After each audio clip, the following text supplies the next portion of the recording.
And thank you, Nupur, for such heartfelt kirtan, and thank you for sharing Srimati Radharani's picture from GEV. You made me emotional before the lecture, so thank you so much, Nupur. Before this, I'll just share my screen. Can you see my screen? It's loading, Mataji. Yeah, Now Uh, we can see. now. okay, wait. Okay, I'll just minimize this. Okay, okay. So yes. So thank you everyone, first of all, for joining us, and I'm very happy to connect with all of you today. I seek blessings of Lord. I'm also seeking blessings of Srila Prabhupada, Guru Maharaj, senior devotees, whoever is present, like Gaur Kumar Prabhu is there, Nitya Kishore Mataji, Krishna Prabhuji, and all dear devotees present over here. I seek blessings from all of you that I speak in Guru Parampara. Hare Krishna. So we'll start with the Mangala Charan.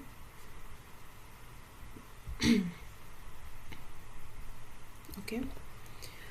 ॐ अज्ञानतिमिरन्धस्य ज्ञानाञ्जनशलाकया चक्षुरुन्मिलितं येन तस्मै श्रीगुरवे नमः श्रीचैतन्यमनोभीष्टं स्थापितं येन भूतले स्वयं रूपा कदा मह्यं ददाति स्वपदान्तिकं नमा ॐ विष्णुपादाय कृष्णपृष्ठाय भूतले श्रीमते भक्तिवेदान्त स्वामिनिति नामिने नमस्ते सरस्वती देवे गौरवाणी प्रचारिणे निर्विशेष शून्यवादी पाश्चात्यदेशतारिणे जय श्री कृष्ण चैतन्य प्रभु नित्यानंद श्री अद्वैत गदाधर श्रीवासादि गौरभक्तवृंद हरे Krishna Krishna Krishna Hare Hare Hare Ram Ram Ram Hare Hare Hare Krishna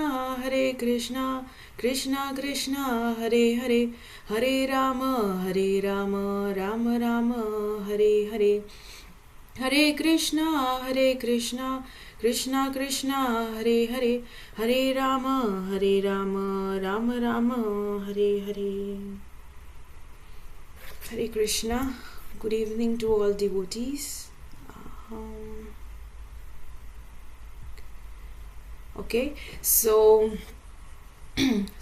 we were discussing this wonderful series of the 26 qualities of a devotee, and many devotees have already discussed different qualities, and today we are going to discuss a particular quality, that is surrender, as a quality where a Vaishnava is always surrendered to Krishna.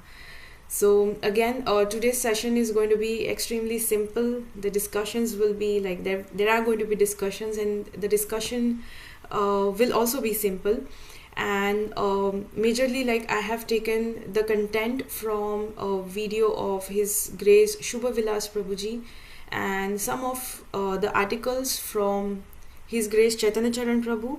And I was just going through this one of the book, which is called as 7 Habits of Highly Effective People by Stephen Covey. So I just thought of including that content as well in this lecture, and then we will connect it with our topic of surrender. So coming straight to the point, I want to come straight to the point, and I just wanted to ask all of you, and you can put down in the chats, what is your definition of surrender?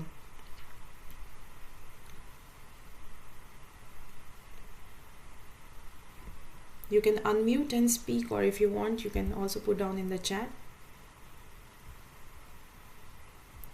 Okay, I see some chats. Uh, okay, giving up control, or someone says depend upon Krishna. Soham Prabhu says depending completely on Krishna. Okay, any more answers? So basically we are talking about, we are bringing Krishna in our answer when we talk about surrender. But let us also understand the meaning of surrender, which is in the dictionary. Just a second. Yeah. So this is actually the meaning of surrender. So the meaning here, it says to yield to the power of another, to give or deliver a possession of something upon compulsion or demand, or to surrender one's person to an enemy or to an officer, or to surrender a fort or a ship. I got one more definition of surrender, which says like stop resisting to an enemy or opponent and submit to their authority. So here we are talking about like submitting to their authority. So now we'll come to one story. So here we get to see there is a king who is defeated by some another powerful king, and here the king who is bowing down, he lost his wealth, he has lost his kingdom, he has lost his fort, and now he surrendered himself. So this can be a classic example of surrender. On the other side, we get to see that Arjun on the battlefield of Kurukshetra, when he sees his own grandparents or his family standing against him, he decides to surrender to Krishna. So, do you think that this two different kinds of surrender is different? I mean, is it same or is it different? So, what's the difference between the two different forms of surrender? So, maybe you can unmute yourself and talk, or maybe you can put it down in the chats. I don't know reflection, but the first one seems more like force, like because everything was taken away. Force Mm-hmm. is yeah, not a very positive feeling. Simply he's surrendering, but not with like very positive emotions. On the other hand, Arjuna is like doing it with. He's not forced. He's doing it out of his own will. That he knows Yes. he cannot. He doesn't understand it. Mm-hmm. Okay, perfect, Saraswati. I really liked your answer. First one looks like a forced surrender, and the second one he's willingly surrendering. I also read Nandini Mataji's chat, which says that forced versus free will, and Suman Mataji different, forcefully surrendering, self surrender for a higher cause versus self surrender for a higher cause. So all of your answers are correct. Okay, I see Jagannath Gopal Prabhu raising his hand. Prabhuji, you can unmute. Was Arjuna's surrender completely voluntary? I mean, he was put in such a difficult situation. So, in one sense, he was also forced to surrender, right? It's not that I mean, yeah. I mean, it was not a completely voluntary surrender, is what I'm trying. So as per my understanding, Prabhuji, like initially it was not, but as and when their discussion went ahead, he understood like he is getting lot of wisdom from what Lord Shri Krishna is trying to tell him and guide him, and he surrendered himself completely. Got it. So you want to add on to this something, Prabhuji?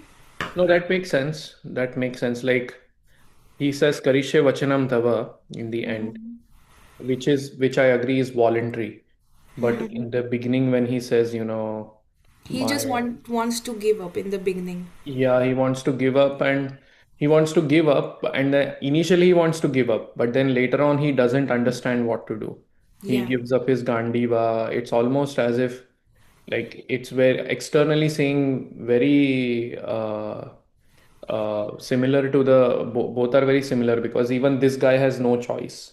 yeah, And even Arjuna, in one sense, has no choice. And he surrendered. But yeah, and another difference is the object of surrender. In one case, the object of surrender, he is out to exploit this person who is surrendering. But that is not the case with Krishna. That is a stark difference. That is a very obvious difference, I guess, yes. uh, between the So object of surrender. Yeah. yes, thank you, Prabhu. You actually very perfectly answered your own perfect question. So thank you so much. And yes, I see some chats. Nitya Kishori Mataji, yeah, I was also thinking the same. Vrinda Gopi Mataji, Arjuna surrendered by choice and he trusted Krishna's wisdom and guidance. Yes. Suman Prabhuji initially wanted to surrender to his illusion, but after knowledge, he fully surrendered to Shri Krishna. Yeah, amazing answers. Moving forward,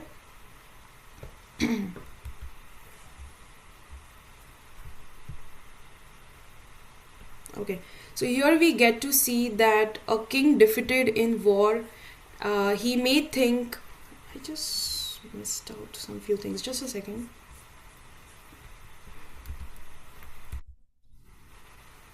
Okay, so a king defeated in war, he may think that everything was taken away from me, but a devotee actually here is thinking that nothing was ever truly mine, and I am offering it in the service of the Lord. So, what do you think? And most of you have already answered, but maybe you can put some more answers into the chat. What will be the emotional outcome of forced surrender? So, here it seems to be a non devotional or a forced surrender. On the other side, we get to see devotional surrender. So, what do you think? What will be the emotional outcome of this two different forms of surrender?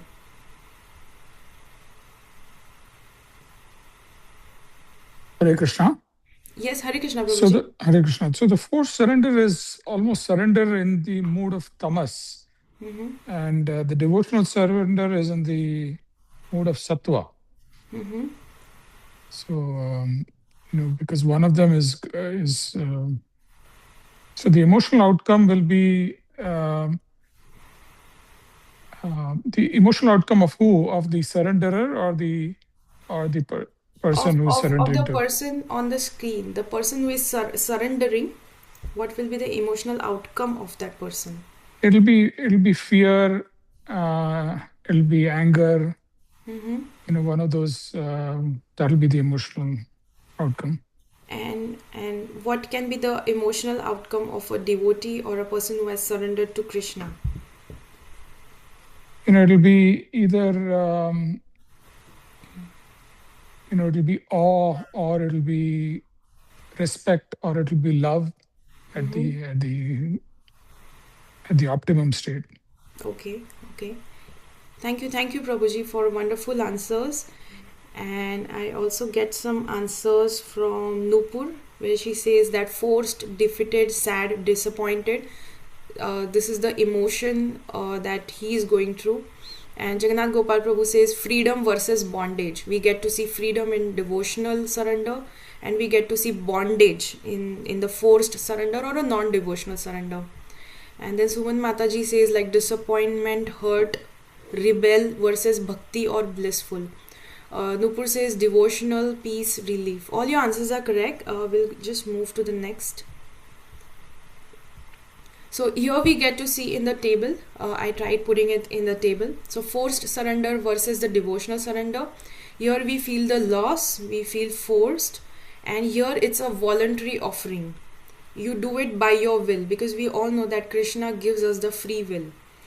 Next, driven by helplessness. The forced surrender person, the king, will be driven by helplessness, and here this person or a devotee will be driven by faith.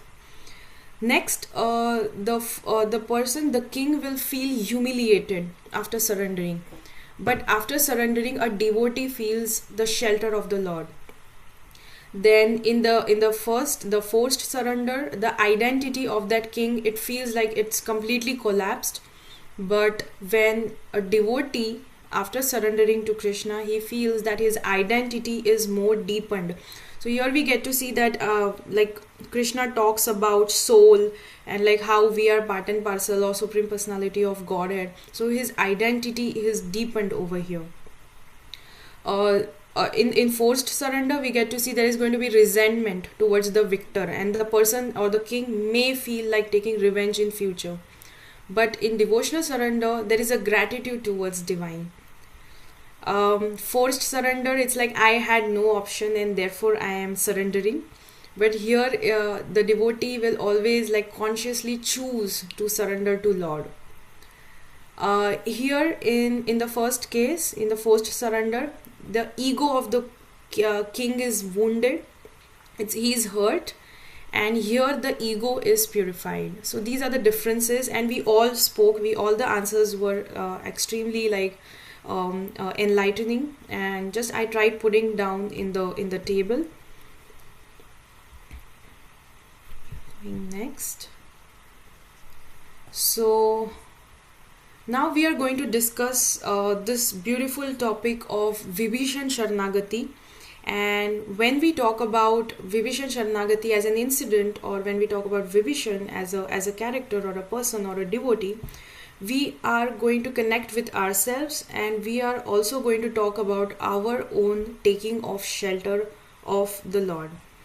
So I just wanted to ask you, like, this slide will talk about creation of impressions in the heart of Lord. So this is the first impression that actually Vibhishan created in the heart of Lord Shri Ram. So what do you think? What can be the first impression? So this talks about meeting between Vibhishan and Lord Ram, but definitely they didn't meet physically, like face to face. But in spite of not meeting physically, Vibhishan did create impression in heart of Lord Ram. So can anybody just guess? It can be which incident, through which incident? When Hanuman was when the Ravana's courtiers were going to like punish Lord Hanuman, and then Vibhishan actually spoke for Hanuman, and to save Hanuman, he was like, "You cannot punish a messenger." Okay, Lekha. So she's correct, and this is the second impression she's talking about. The first impression was when Shurpanaka came to Panchavati. So this was when the first impression was created in heart of Lord Shri Ram. Let's narrate the story. Shurpanaka was in great love of Lord Ram as soon as she saw him, and she wanted to marry Lord Ram. So she asked him like, "Who are you?" And Lord Ram introduced himself. And after that, she started introducing herself. So while she was introducing herself, she happened to introduce her brothers. So she spoke about Ravana, she spoke about Kumbhakaran, and then she spoke about Vibhishan as well.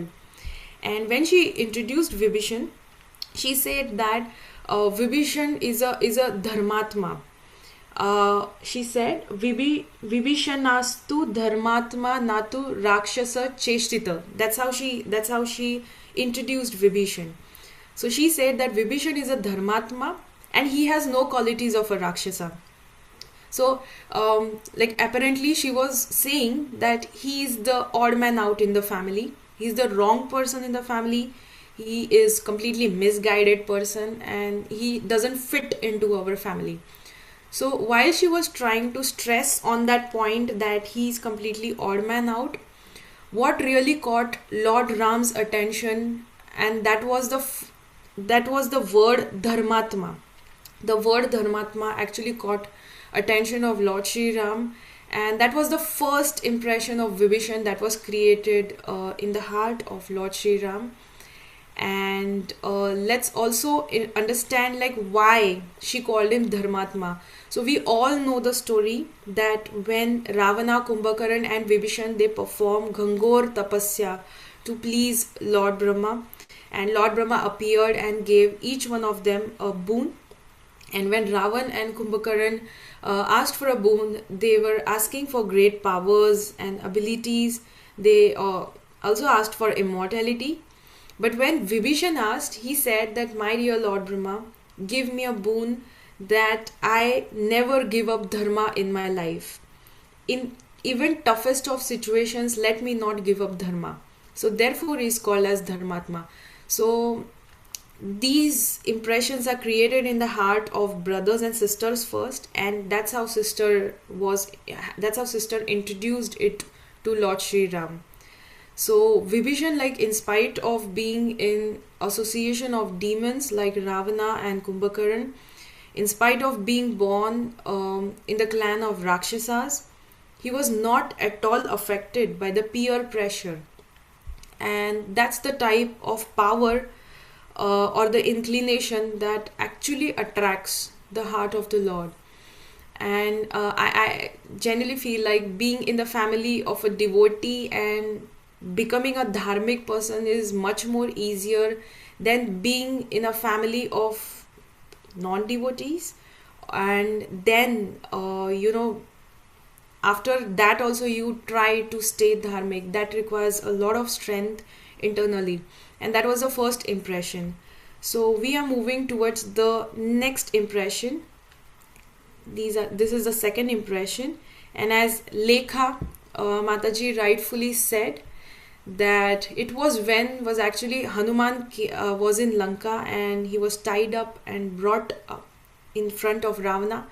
So Ravan actually gave an order to kill Hanumanji, and that was the moment when Vibhishan actually intervened, and he said the messenger can never be killed. So this is something that touched Hanumanji's heart. And small acts of kindness, it can be like insignificant for someone, but that can actually save somebody's life. And that's how, we create an impression in heart of the Lord.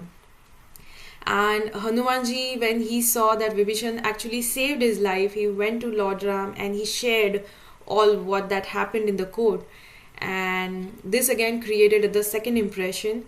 And that's how we understand that before surrender, or before the Vibhishan Sharanagati, the incident that we are talking about, before all that comes small impressions that are created in the heart of the Lord. So first come impressions, and then come the total surrender. So before we surrender to the Lord, there should be some impressions in Lord's heart for Lord to accept our surrender.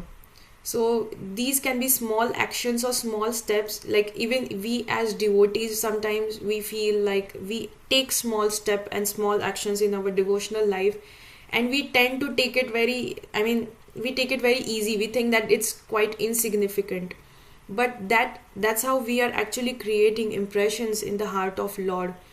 And finally, when we become qualified to surrender at one particular point of time, then Lord will actually recount all those impressions, and then he will take a decision whether to accept us or not to accept us. So our small step and our small actions really do matter on a daily basis. Then we are going to talk about the third incident, which was the humiliating event and a turning point. And that became the catalyst for the transformation, for the awakening, or for the surrender. And that actually brought about major change in the life of Vibhishan. So when Hanuman burnt Lanka, and after that there was a discussion going on in Ravana's courtroom. So every minister, army men, councillors, they were telling Ravana that you don't worry about that one monkey coming and burning Lanka. It was a mistake, and we were not alert that time. So they started giving some lame excuses, and they also started boasting Ravana that you defeated Yamraj. You're such a great person in the entire universe. So, and then they just told Ravana that give us that one instruction, and we will destroy the whole Vanara race. So all the men, the army men, councillors, they were telling Ravana, give us that one instruction and we will wipe out the Vanaras out of the world. And they started boasting about Ravana. And while all these people were giving their combined opinion, it was one person, and that was Vibhishan, who stood up again to give it was a completely different opinion. And Vibhishan told Ravana, from the time Sita has come to Lanka, we are only seeing turmoil in our lives. I repeat, from the time Sita has come to Lanka, we are only seeing turmoil in lives. So he is requesting Ravana that let us return Sita back. So every minister, after hearing this, becomes very angry with Vibhishan, and usually all ministers, they agree with Ravana, and they are like a paid servants, and they are like a yes man for Ravana. And usually they say that there are if three people always, if they agree to what you said, we are actually going to be in big trouble. It was like minister, a guru, or a doctor. If they always said yes to us, then we are in big trouble. So these three people should actually have their own opinion rather than saying yes to whatever is being told.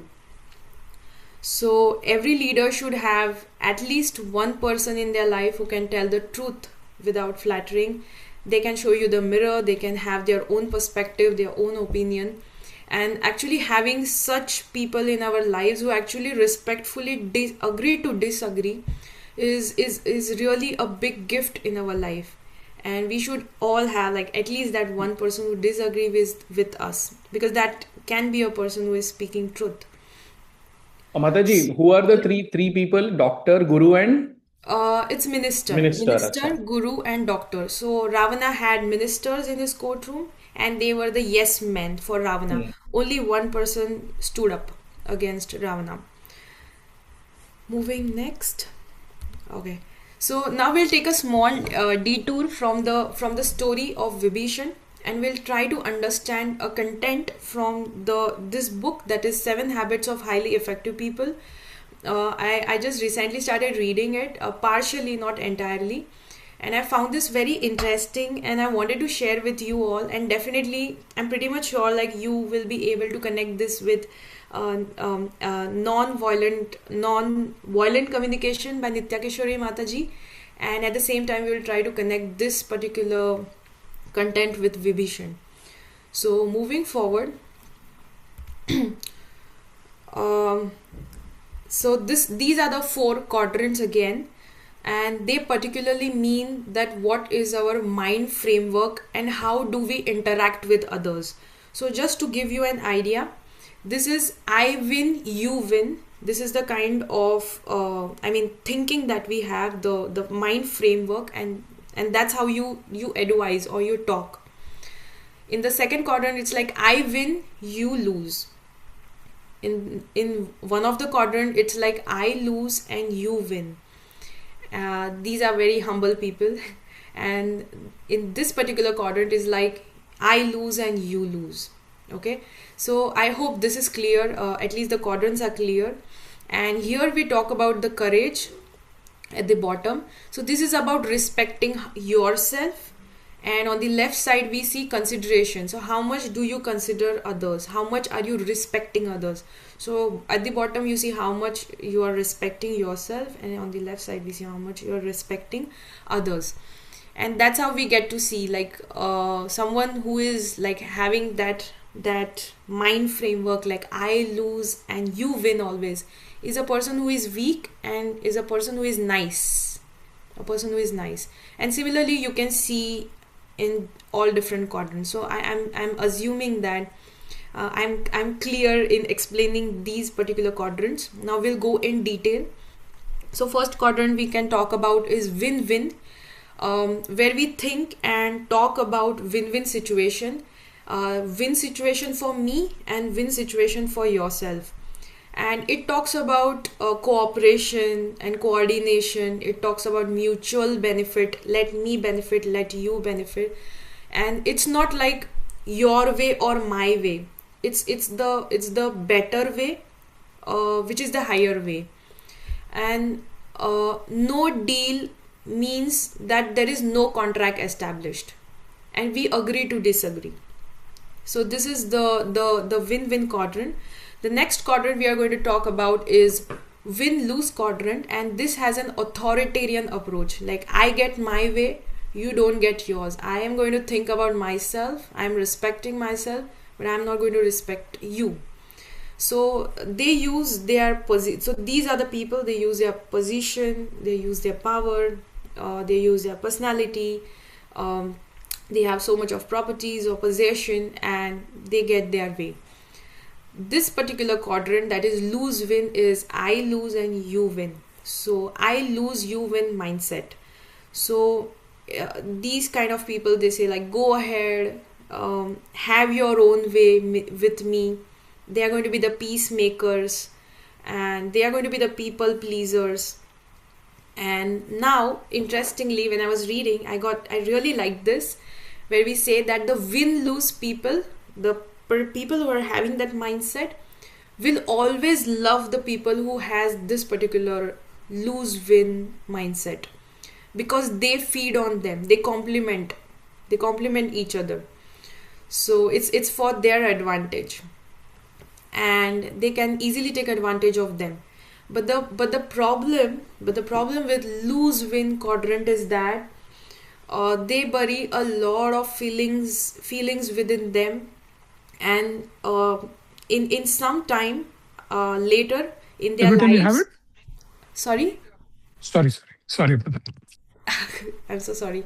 So, yeah, the problem with the lose win mindset is that they bury a lot of feelings within them, and in some time later in their life, it comes out.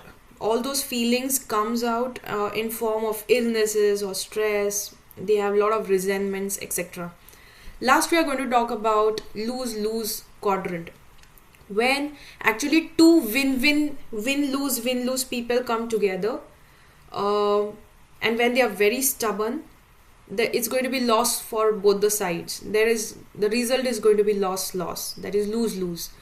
So both are going to lose, and this is particularly we see in wars. This is the philosophy of war. Now my question arises is that, what do you think? I'm really assuming I was able to explain the quadrant and explain like the different understanding whatever is there on the screen. So I wanted to ask each one of you, like, what do you think, which quadrant is the best?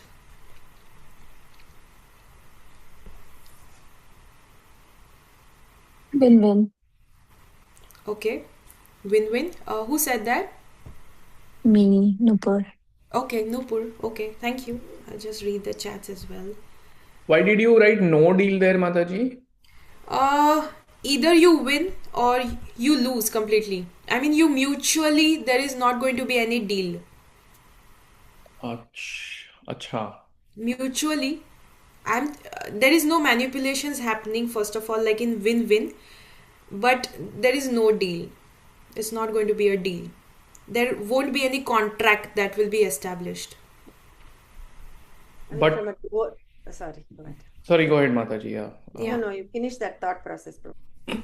No, I'm just thinking the deal making will be easier in win-win, right? Because Deal maker. I Can mean you repeat? like deal or contract or anything like an agreement, Uh-huh.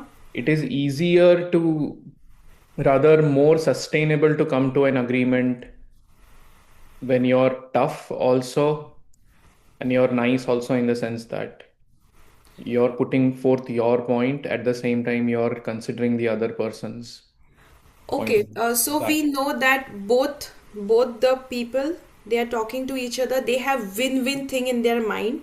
So either there is going to be a deal, or mutually they may disagree to go ahead with something in their mind. Acha, like But that. कुछ resentments नहीं रहेंगे, like they won't feel bad about it. Okay, no deal, no problem, we'll think better next time. I see. Their relationships won't get sour. Acha. Got it, Mataji. Did I answer the question, Prabhu? Or maybe Yeah, somewhat. Yeah. okay. Thank you for that. So, what do you think? Like Nupur said, win-win is the best.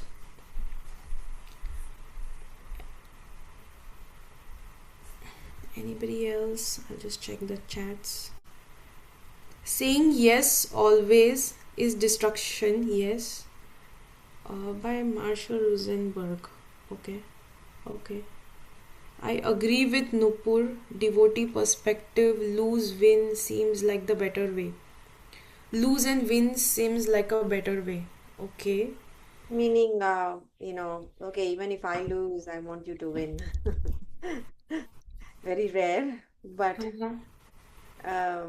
yeah, from a devotee perspective, even though we lose, we actually win Krishna's heart. Yes, absolutely. That is like by losing, we actually win. Yes, Mataji, absolutely. Suman Mataji says win-win. I would imagine should. I don't see the other word. It's a mutual deal. Okay. Goes back again. Okay. So the way I was reading, I came to this point. Like even I thought like win-win is the best. But what I understood was that actually it all depends upon different situations in our life.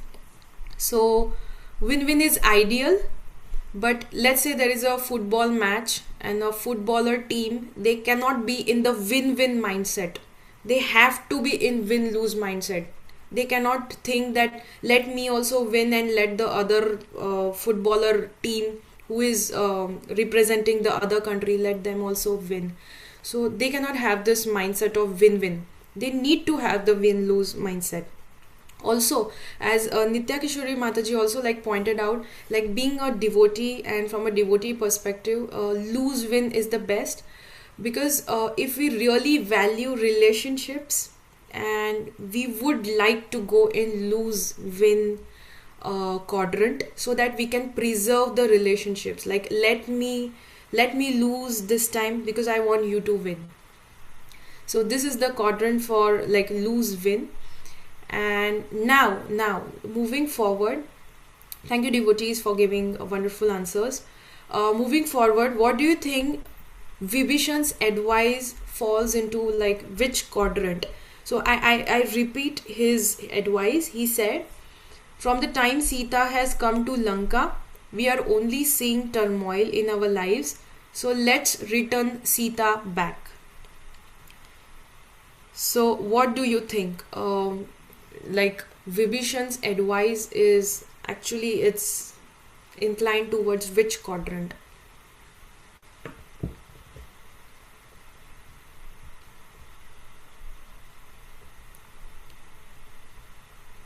I really like this quadrant. It is the same concept in nature biology too. I would say lose, no? I don't know how win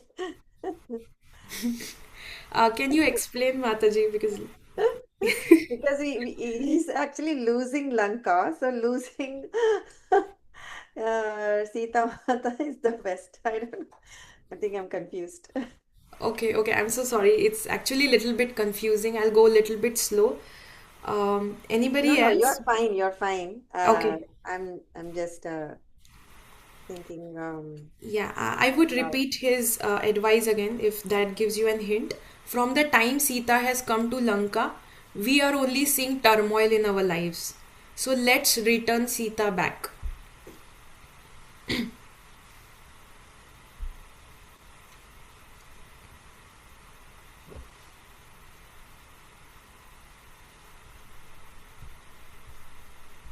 Okay, with Nupur, I really have to go through the biology and the nature concept, all this. Win-win. I thought lose win, just a guess. Lose win. Lose Sita, win Ravana's life. Okay. Okay. So I don't know, but I just felt like it just clicked me, and I'm going to give my opinion just like as all of you are giving an opinion. So you can correct me too. I thought the advice that actually Vibhishan is giving is actually a win-win advice, where he's saying that it's good for both the parties. He's an advisor and he's advising Ravana that actually from the time that Sita has come, we are actually seeing turmoil in our lives. Our lives are also not that great. So the best thing would be to return Sita back. If Sita goes back to Lord Shri Ram, then they will be happy. They get what they want, and we also get what we want. We as the residents of Lanka, we entirely, because we Lanka is burnt, right? Hanumanji burnt Lanka.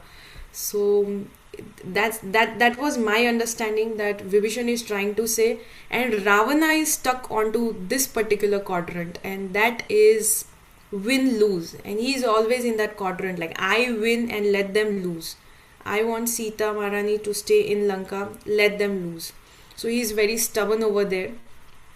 So this was about the quadrant, and we will move next, and we move back to the story. So Vibhishan was that one person who stood out and asked Ravana tough questions.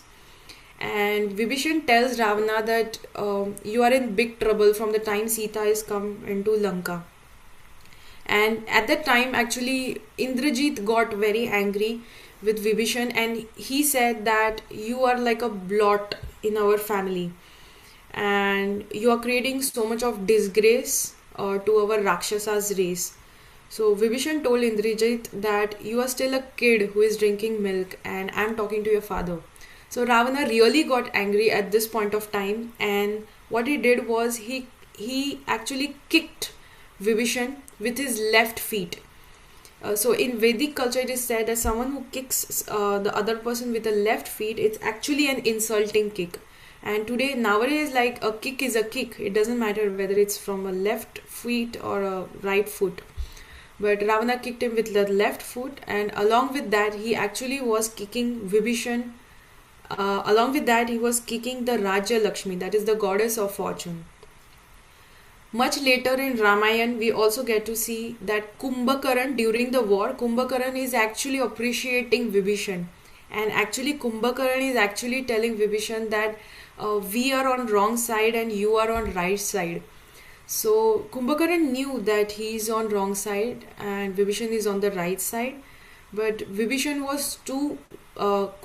was too weak to switch. And Vibhishan was not like that. So we can move next. So when Ravana kicked Vibhishan out, so Vibhishan's life actually underwent a change, a massive change in a matter of few seconds, a few minutes. And Vibhishan now had a choice. He had a choice whether to choose life of opulence or life of satisfaction. A choice to choose life of compromise or a life of focus, to choose life of show or life of substance. He had to make a choice between life of exploitation and life of sacrifice, and he had to make a choice between life of security and life of unpredictability. Now actually we see then just tolerating Ravana is very easy, right? I mean, almost Vibhishan has everything with him, but he decides to give up everything and he takes up the path of truth. And when you decide to take path of truth, generally we see that person alone. And Vibhishan decided to walk out of Lanka, and while walking away from Lanka, he makes that one announcement in the court. He said that anyone who wants to come with me at this point can come. And we get to see the four demons got up from the in the palace and they walked out with Vibhishan.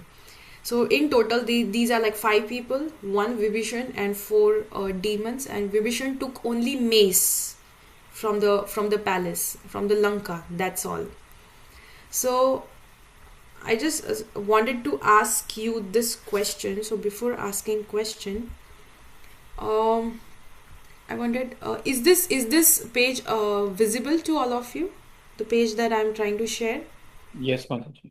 Okay, so this is the article written by His Grace Chaitanya Charan Prabhu, and it's a beautiful article. It's a very short article which talks about Vibhishan when walking away is the bravest choice. So I took this picture in my slide, and can somebody read this particular article? I can read. Yes, Prabhuji. Yes, thank you. Sometimes the greatest act of leadership is leaving.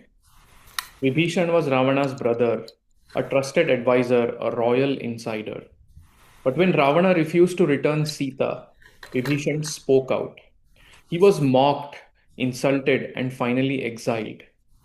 And so he walked away from power, from comfort, from blood ties. Not because he was disloyal, but because he was loyal to a higher truth. Leadership lesson.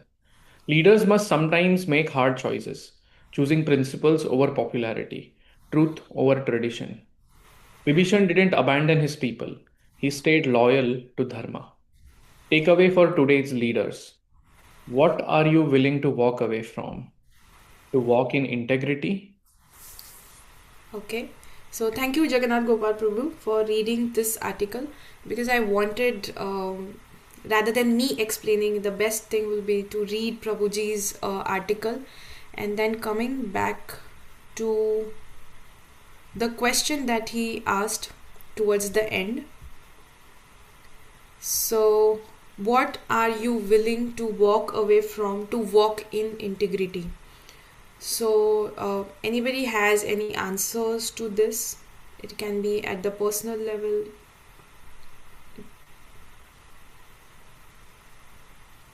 depending upon your comfort.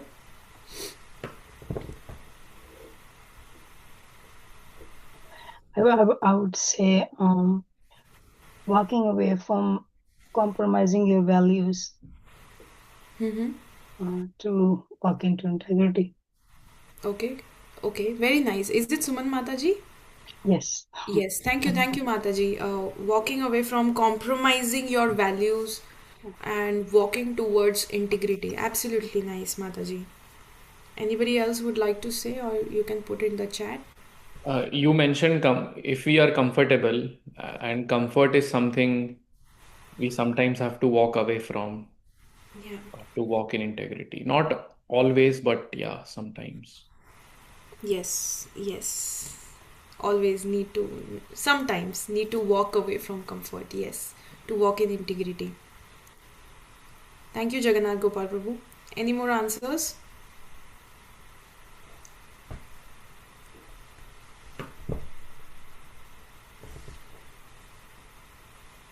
Okay, so I just also thought a lot about this particular question. So I genuinely felt like we all, like including me, we usually have this identity, this egoistic way of thinking. So my answer would be like walking away from that ego identity and walking in the identity where I'm able to serve others. So that is something that actually is like, this is answer which is close to my heart. And actually, when we walk away from something which is actually putting us down and we walk in integrity, that is the time when actually our spiritual surrender begins. So moving forward, this is very nice and very interesting. And while I was hearing to Prabhuji and I was trying to make notes of this, this really like had tears in my eyes, and this is really very nice particular way where how Valmiki actually has written in Valmiki Ramayana. And when actually Vibhishan is leaving Lanka, Valmiki is calling him as Shriman Vibhishan. Shri refers to goddess of fortune, and Shriman means one who is rich, one who is opulent, one who is wealthy. And imagine like Valmiki is calling Vibhishan Shriman when he is leaving the Lanka. So Vibhishan is actually turned into a beggar now. While he is leaving Lanka, he is turned into a beggar. He is having no wealth. He is not having any palace with him. But now is the time when Sage Valmiki is calling him Shriman. So what sense does that make? And when he is called Shriman, when he is in Lanka, that would have made more sense. But he's calling him Shriman right now. So anybody would just like to unmute and say or put down in the chat any guesses, like why is he calling him Shriman now when he's moving away from Lanka?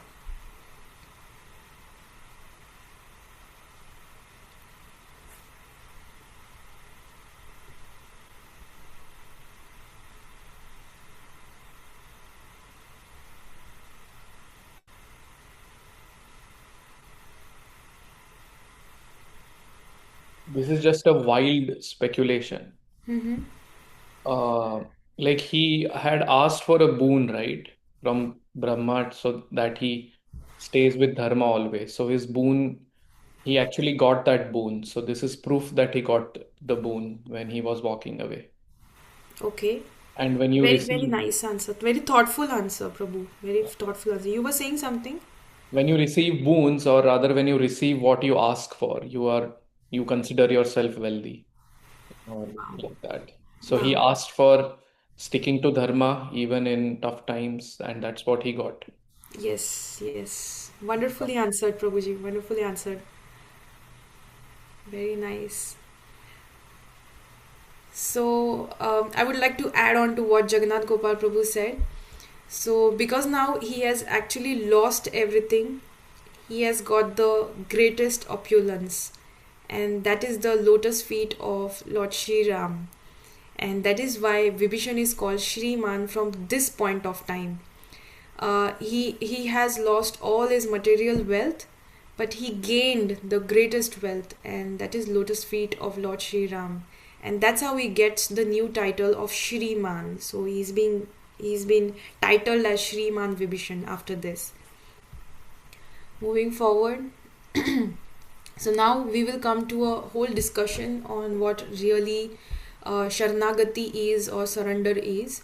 So there are two parts to surrender.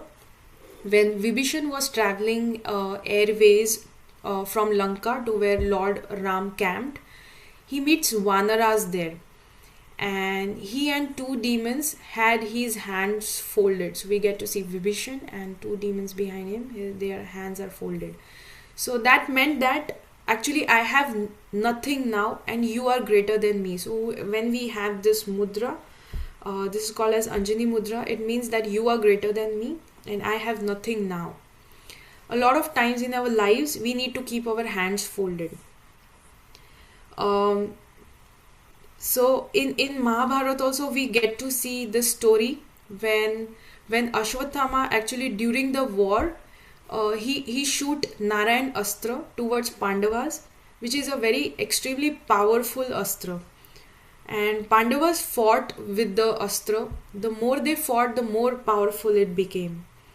Now Lord Shri Krishna comes into the picture and he says that the whole army along with Pandavas, he tells all the army and the Pandavas to drop their weapons and lay down flat on the ground and pay your obeisances to Narayan Astra. And all of them followed on the battlefield. But it was only Bhima who denied putting away his weapon and laying flat on the floor, on the ground. So now the whole energy of Narayan Astra gets combined to target Bhima. So it would have actually destroyed Bhima, but before that, Lord Krishna runs towards Bhima. He wrestles with him and he threw away his weapon and he pushed Bhima down on the ground and he saved him. So this Astra harms only those people who fights with it, who fights against it. And so the only way to conquer Narayan Astra is to surrender onto it. So there are so many problems in our life we get to see that cannot be fought against all the time. There are some problems that need our humility, that need our surrender. It's us, we need to understand what problems needs our surrender or humility that can be to solve it, or what problem needs fighting against it. And not every problem can be fought. So it's the second type of surrender. This was the first type of surrender with hands folded. The second type of surrender is I cannot go anywhere else. So I cannot go anywhere else. So two demons had their hands folded and two demons had their legs folded.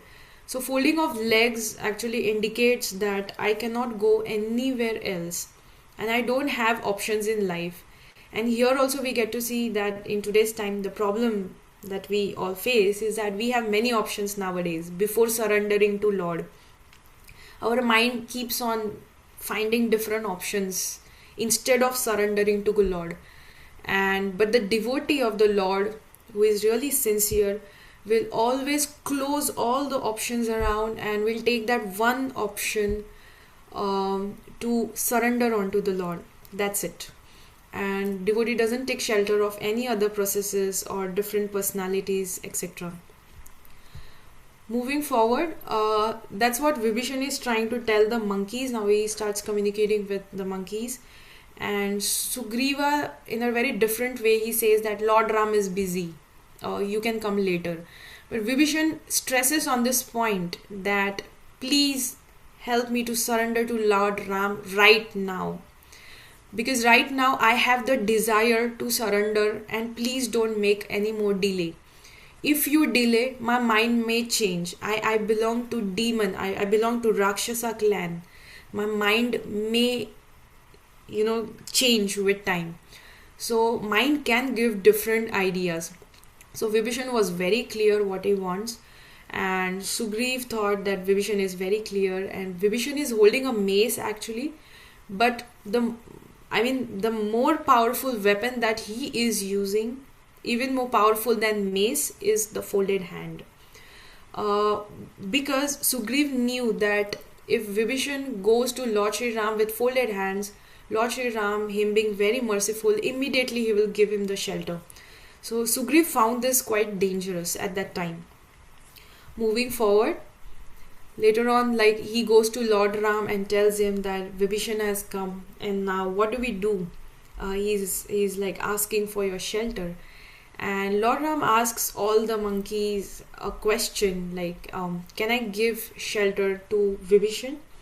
So even Supreme Lord asks for opinions from his devotees, and that's why he's great.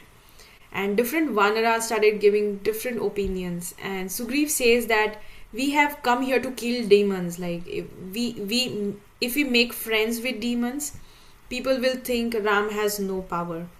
So demons are poisonous, we should kill them. And Lord Ram actually got angry when he heard this particular advice from Sugriv, and all other monkeys understood by looking at Lord Ram's face that he is a bit upset or angry. So they started advising, like, we can just give him the just let's not give him the shelter, let's not kill him, but let's not also give him the shelter. So finally Lord Ram asks Hanuman at the end, and Hanuman spoke on how Vibhishan has helped him when he was in the court in Lanka, and how Hanuman concluded by saying that now he has come to us with a desire for kingdom, so therefore you should give him the shelter. So Lord Ram now gives his opinion towards the end, and Lord Ram actually speaks about gratitude, and he gives like he narrates many stories to inspire the Vanaras to understand that when actually somebody comes to take shelter of you, you need to be grateful to that person, and you need to accept that person, and you need to give shelter to that person. Lord Ram looks at Sugriv and said that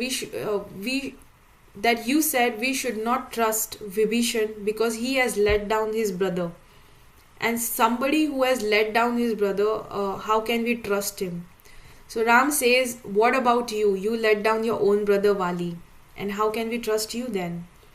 Finally, Lord Ram looks at Hanuman and tells him that you are saying that Vibhishan has come to claim his kingdom. But this sounds like a Vaishnava aparad, or it sounds like an offense. When we say that a devotee has come to surrender for material purpose, that is actually not the way we look at the devotee. And then he says, and he gives out that statement. The statement is like, Sukrudeva prapannaya tavasmiti cha yachate abhayam sarva bhutebhyo tadatme davratam mama. So if anyone tells once that I am yours, Ram says that I can never give up that person. So Lord Ram tells all Vanaras and Sugriv, get Vibhishan here.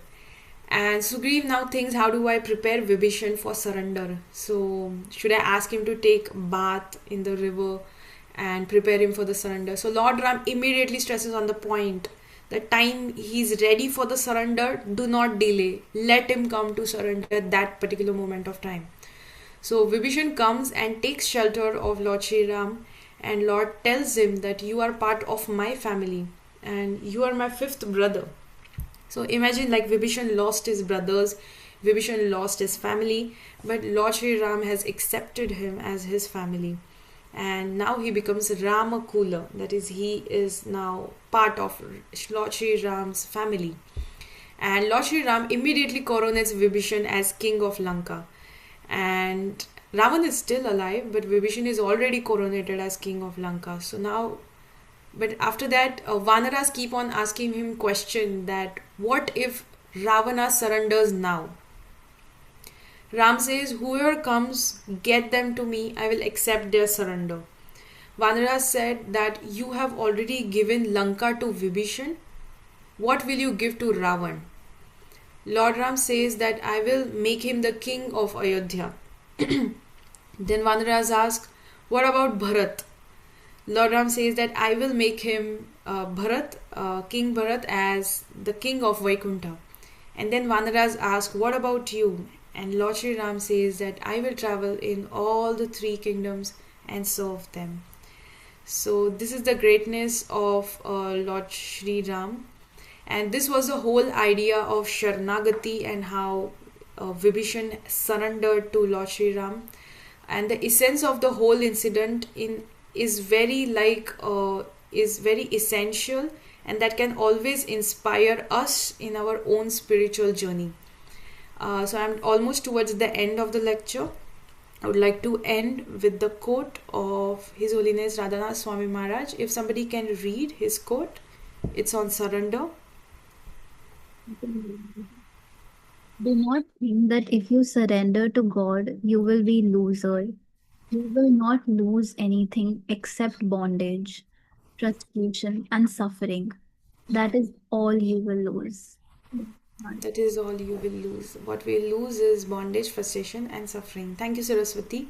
And I have one more quote from Guru Maharaj. Can somebody read, please? I can read. Yeah. Surrender sounds horrible to one who wants to be controller, but it is the sweetest and most pleasing of all words for a devotee who has a humble heart. For some, it is bitter medicine. For devotees, it's a sweet nectar. Okay. Thank you. Thank you so much, Mataji. And last but not the least, I would like to end my session by quoting Srila Prabhupada. Can somebody read this, please?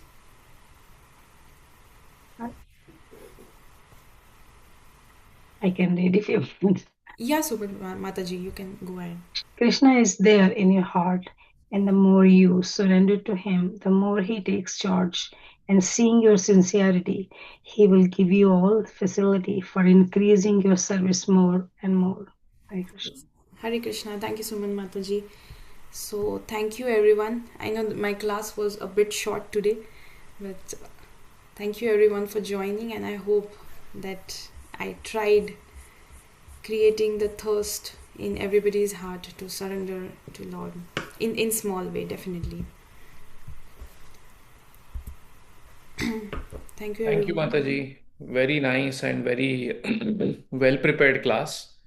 And so many deep points you brought about. So thank you very much for doing this despite your busy schedule and now that you're working also. So it was very nourishing. Yeah. Thank And you. how you conveyed the concepts parallelly with the story of Vibhishan's surrender to Lord Ram. I was remembering our drama, You Are the Hanuman, and so many of our drama actors are here. Yeah. Thank you so much, Prabhuji. Even I was remembering our drama while preparing for this. So yes. Thank you so much for helping us to, you know, do our drama well. Thank you so much. Any other thoughts, dear devotees? Full class. I really liked all the comparative slides that you put for the initial, what is the surrender mean, side by side comparisons, and also the quadrant. Yeah, it was very, I think that stayed with my mind. I think it will stay. I hope. Yes, Mataji. So when I was reading that, I thought about you only, and I knew how much deep knowledge you have in that area. I was constantly thinking about you when I was reading those quadrants. I want to ask how so, but I don't want to embarrass myself. But maybe for later. Okay.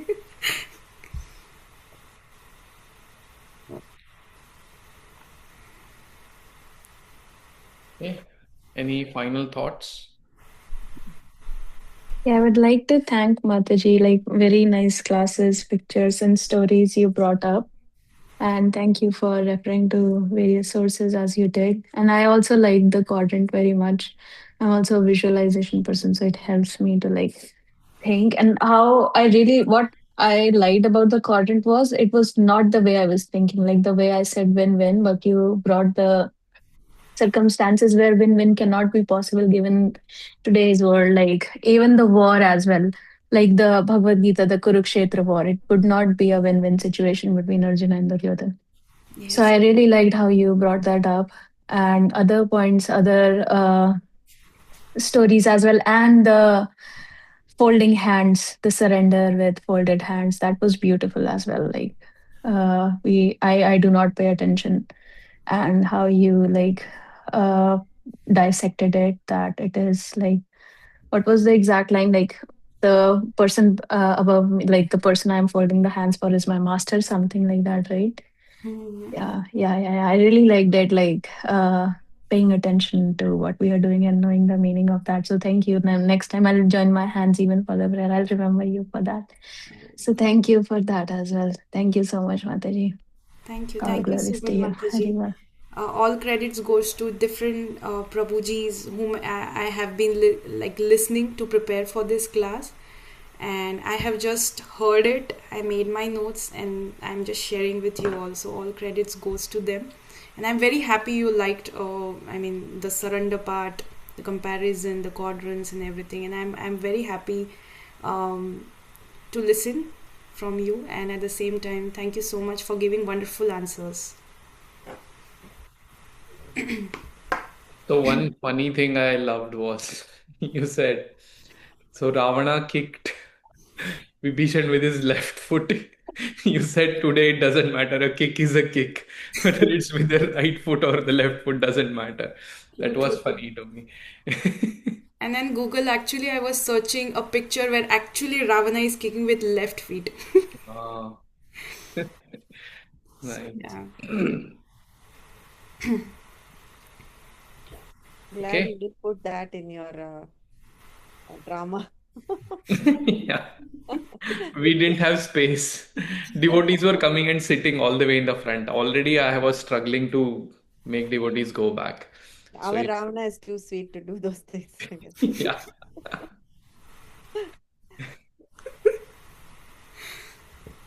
Yeah. Okay. Okay, dear devotees. I think let's dash then. So thank you, Mataji, again. Very lovely class. And thank you, dear devotees, for coming together.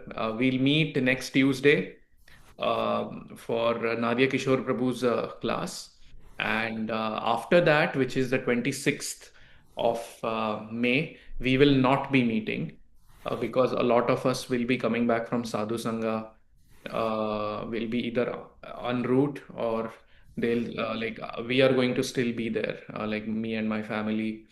And yeah, and anyway, devotees will be very like they would want to recuperate after coming back. So we thought that it's appropriate to maybe take a break for one Tuesday, and then we'll continue from the next one. So thank you very much, dear devotees. Vancha kalpatarobhyascha kripa sindhubhya eva cha पतितानां पावनेभ्यो वैष्णवेभ्यो नमो नमः अनंत कोटि वैष्णव वृंद की जय शील प्रभुपाद की जय हर ग्रेस ऐश्वर्या माता जी की जय